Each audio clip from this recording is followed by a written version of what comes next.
भगवान शिव की परंपरा भी यही है।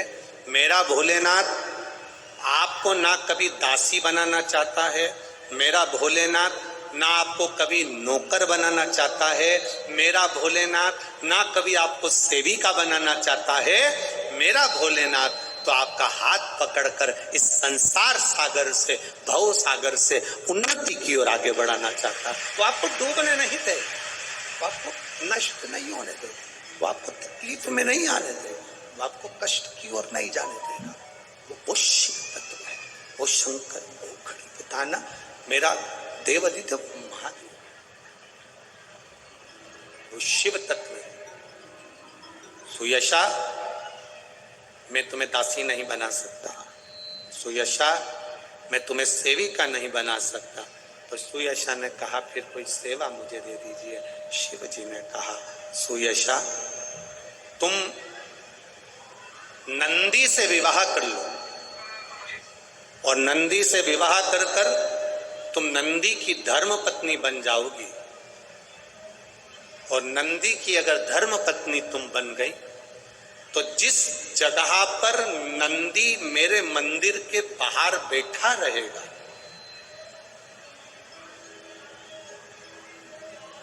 नंदी जिस जगह पर मेरे मंदिर के बाहर बैठा रहेगा, सुयशा उसके कर्णों में, कर्णों के करीब में तू स्वयं विराजमान रहेगा। सुयशा, जब कोई नारी, जब कोई पुरुष, जब कोई बच्चा, जब कोई बुजुर्ग, जब कोई भी संसार सागर में रहने वाला मानव मेरे मंदिर में आएगा और नंदी के कान में कुछ कहकर जाएगा, तब तू उसको सुनकर माँ पार्वती से कहेगी। और पार्वती जब मेरे साथ प्रतिदिन प्रदोष काल में, प्रदोष के समय, शाम के समय भ्रमण पर जब पार्वती मेरे साथ जाएगी, तो पार्वती मैया जिसके सामने नंदी को रोक देगी, मैं उसके ऊपर कृपा करते हुआ चले जाऊंगा। ये हमारा भाव शिव महापुराण की कथा वर्णन करना, ये हमारा भाव भगवान देवादिदेव महादेव का चरित्र वर्णन कर रहा, ये शिव तत्व वर्णन कर रहा। कितने लोग हैं जो भगवान नंदी के कानों में कुछ कहकर आते हैं? बोले हो कभी? सीधे बोल देते हो क्या जाकर? नंदी के कानों में कहने का भी एक तरीका है, आप लोगों को मालूम होगा वो तरीका? नहीं मालूम? बेलपत्री की जो डंडी रहती है ना, बीच का जो भाग है, ध्यान दिए ना जरा सा, ये बीच की जो डंडी है, फिर से देखिए, बेलपत्री के 2 पत्ते और उसके पास में जो बीच की जो डंडी का भाग है, दिख रहा है आप लोगों को?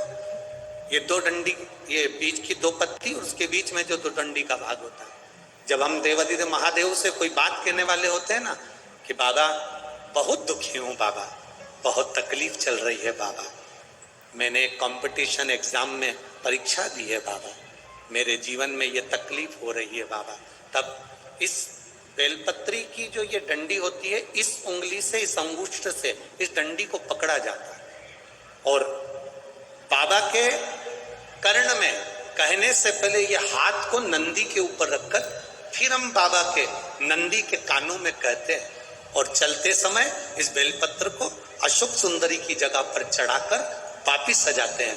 देवादिदेव महादेव को पार्वती की बात मानना ही पड़ती है और वो कहना ही। ये बेलपत्र की महत्व, ये जितना फल एक बेलपत्र की पत्ती में उतना की उतना फल। हम आपसे फिर कहेंगे, कभी मौका मिल जाए जिंदगी में, कभी तुम्हारे जीवन में अगर मौका मिले और कहीं बेलपत्री का वृक्ष मिल जाए जिसकी छांव तुम्हारे ऊपर पड़ रही हो, तुम्हारे ऊपर अगर बेलपत्री की छांव पड़ रही हो, उसके नीचे बैठकर कभी मौका मिले, एक बेलपत्री का पत्ता मात्र रखकर आप शिव जी का नाम लेकर जल भी अगर समर्पित कर रहे हो ना, तो वो 12 ज्योतिर्लिंग को जल चढ़ाने के बराबर फल प्रदान कर। एक बेलपत्री का पत्ता, एक बेलपत्री का वृक्ष एक बेलपत्री के वृक्ष की छांव हमारे जीवन को कृतार्थ कर देती है, धन्य कर देती है।